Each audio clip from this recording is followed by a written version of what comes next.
There was this study that came out on calcium a little while back. They essentially found that when you are deficient in calcium, for example, your appetite goes up until calcium needs are met. So I'll link out to that study down below, but that's not the point of this video. It got a lot of researchers and myself thinking that these nutritional gaps could be responsible for why we overeat. How interesting would it be if it came down to nutrient density and the body has this system that we're maybe not aware of that is understanding what we have on board in the way of nutrients. And if we don't have a certain amount of nutrients, the body just tells us to keep eating until we get those nutrients. We saw it very clearly with calcium. Calcium's so important for neurological signaling, right? So if calcium's low, the body says, eat, eat, eat until you get enough calcium. So this video explains the most nutrient-dense, legit superfoods that are out there. And it's not just about nutrient density, it's also about antioxidants to a certain degree. So I'm gonna open with one that is the undisputed champion when it comes down to nutrient density.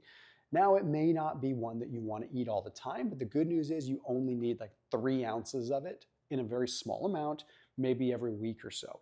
Good old beef liver. Here's the deal with beef liver. It is so unbelievably rich in B vitamins, particularly vitamin B12, that you really can't find another food out there that's going to have more than that. Part of the role of the liver in many ways is to be able to provide some nutrition in times of nutrient deprivation, in times of stress. Obviously, the liver has a whole host of metabolic and detoxification properties.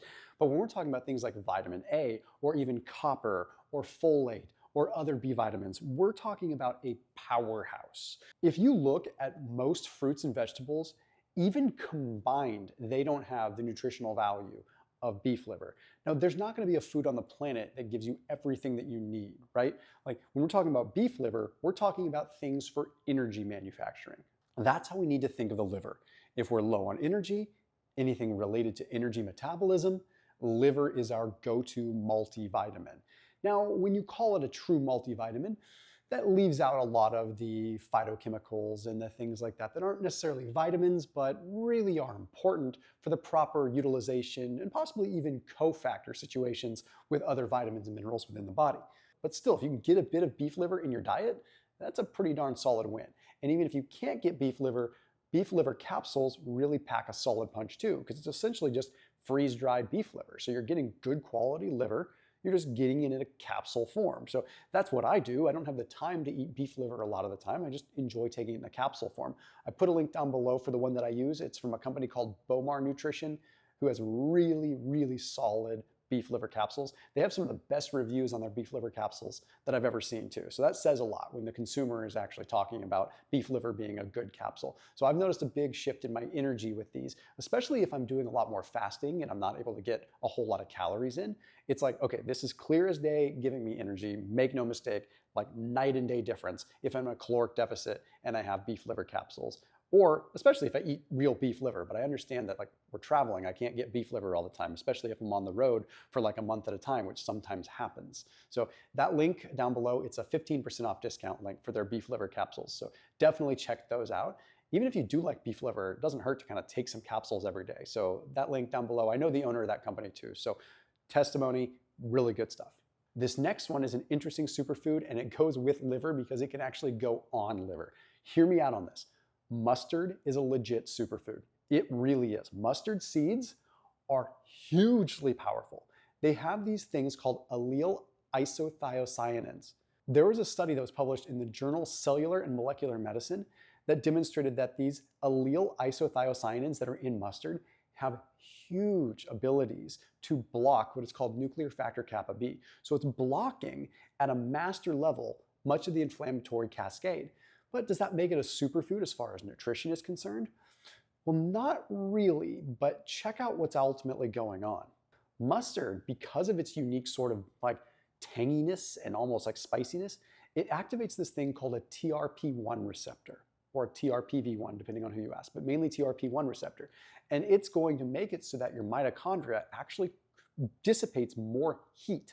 It increases what's called uncoupling. So it has a huge fat loss benefit. But does that really make it a superfood? Well, the actual antioxidant in mustard, which is the allyl isothiocyanate, we have seen to have tremendous abilities to scavenge free radicals, like more so than a lot of fruits and vegetables. There was one particular study as well that found that it increased what's called heme oxygenase, which is one of the more powerful antioxidants within our body that scavenges around and actually collects free radicals associated with energy metabolism. So it's like you're more stressed out, you're exercising more, mustard kind of neutralizes these things. Not to mention, it's a tremendous appetite suppressant. So that's a really good thing if you're in it for fat loss. Okay, the next superfood that wouldn't make most people's lists, but definitely makes mine, is shellfish. We're going back like ancestrally here, right? Like we would probably eat beef liver and we would probably get shellfish because it's a little bit easier to forage for. Like if you're going out in the ocean, you might catch some fish for sure, but you would go to the tide pools and you'd probably just collect some shellfish. It would make sense. So they are nature's multi-mineral. Okay, yeah, they have a lot of protein, but when you're talking about like just the amount of 3 oysters or 3 mussels, you're talking over 500% your daily value of zinc and a number of B vitamins as well. Okay, so zinc required for so many hormone functions and so many immune functions, right? It just makes sense that we're gonna go for these things that our body naturally needs. So the whole study where we looked at, and again, I'll link out to it down below, when we talked about calcium and appetite suppressing and was eating until you reach your calcium levels, you could make the same argument for a lot of minerals. Okay, so vitamins are important, but arguably minerals are even more important because we are electrical creatures at our core. Okay, we are not as biochemical as we are electrical. Okay, our bodies even emit light. Our cells emit light called biophotons. Okay, because much of our energy manufacturing is an electrical process as it is sort of a chemical process. For example, when we eat food, we get nutrients, we get vitamins, but we're getting electrons, right? It's the electrons that go through the electron transport chain and ultimately go to cytochrome C oxidase and produce ATP. It's the electrons, that actual component. And there's this thing called proton tunneling, where we actually, via light, we actually produce energy. So you could go down a crazy rabbit hole with this stuff, but the point is that minerals are conductors, right? Copper, very important. So shellfish as well as beef liver, high amounts of copper. Okay, but they're coming in the food matrix form where you're getting them naturally. You're getting them in the matrix where it's balanced rather than just taking a vitamin that is unopposed, right? You could take a bunch of zinc, but do you realize the cascade that happens there, the cataclysm of different things when you have an unbalanced amount of minerals? Just get it from real food. Now, if you have a shellfish allergy, don't do that. This would not be a superfood list without eggs. Eggs are probably the one food that you could probably survive on for a long period of time. Okay, we're talking about multi-mineral, multivitamin. We're also talking about antioxidants. We're talking about one of the best fatty acid profiles that you could look at. It's predominantly monounsaturated fat, so this is a very usable fuel with just the right ratio of saturated fat for myelination and for proper fuel there. And you're also getting sort of a longevity component there. You're also getting a high amount of choline, which is the precursor to acetylcholine. So all the things that we talk about. The reason people like nicotine, by the way, is because it encourages acetylcholine formation. Okay, so choline is a precursor to acetylcholine. No wonder you get energized when you have eggs. Okay, they are a multivitamin from a true neurotransmitter sense. We come back to the electrical systems within the body, things that we need to pay attention to. Acetylcholine, energetics, right? But also, of course, we've got a good amount of vitamins. We also have lutein and zeaxanthin, which actually accumulate in our eyes and protect our eyes. Now, what allows us to get our food? What allows us to hunt? It's our eyes, right? So without good quality nutrients that are supporting our eyes, we wouldn't really survive. So it makes sense that lutein and zeaxanthin would be fundamental for human survival in many, many ways, because they're the antioxidants that protect us from so many different things that can come through that light that we just talked about that is a fundamental energy source for the body as well. Bottom line, there are tons of protein, tons of good quality fats, good for our neurotransmitters, and loaded with vitamins. So eggs for the win. Moringa, the next one. So moringa is interesting because moringa is a type of leaf. Now, this is a legit superfood in the very simple sense because it has a number of different properties that make it as close to a sort of magic food as you could really get. Okay, now Moringa has a unique ability to activate what's called NRF2. Now NRF2 is like the master sort of anti-inflammatory property within the body. And when NRF2 is activated, it has a series of systems that it goes through to ultimately activate genes that are associated with anti-inflammatory systems in the body. So it's less about the nutrient value of Moringa, although it is high in protein and it is good there, and it's more about how it can turn on our body's natural anti-inflammatory systems. There's a lot of evidence behind Moringa. People really think that this is probably the most potent superfood that's out there. It's literally dubbed a superfood in many different places. I think even the World Health Organization has called it a superfood, if that counts for anything. So moving on to the next superfood, what about spirulina? Okay, spirulina is less of a food and more of an algae, but you could take it in a powder form. But why does it make this list? Gram for gram, it's the most protein-rich food that you could find.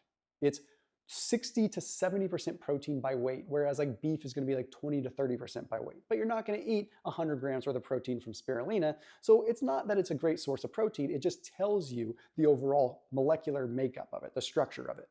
There's a particular compound in spirulina that makes it unique. It's called the phycocyanin, and it is what gives it the blue-green tint.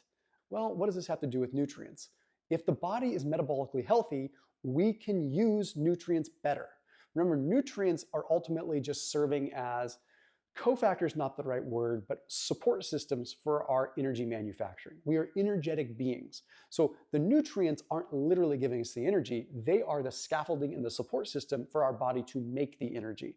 So even though we could just eat a bunch of Sour Patch Kids and survive, eventually we're going to become deficient in nutrients, and we're not going to be able to support the systems and processes that let that happen.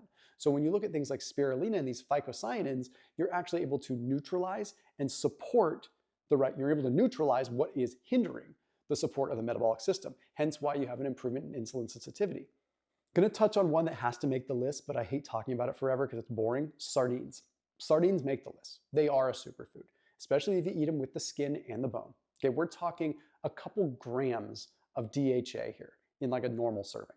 Now I know you're not going to go out and eat sardines unless you already like them. So let's not spend a bunch of time there, but get the ones with the bones and the ones with the skin so you get the bioavailable vitamin D in its actual whole food form, as well as some of the other synergistic food matrix compounds that are in sardines. Last but certainly not least is broccoli. I do not promote a ton of vegetables. I think they're a little bit overrated, even though they have a lot of vitamins and minerals. I think we can get a lot from fruit, we can get a lot from meat, we can get a lot from various other things. Vegetables, they just, from as far as nutrient density, they just don't get me that excited. But broccoli is unique.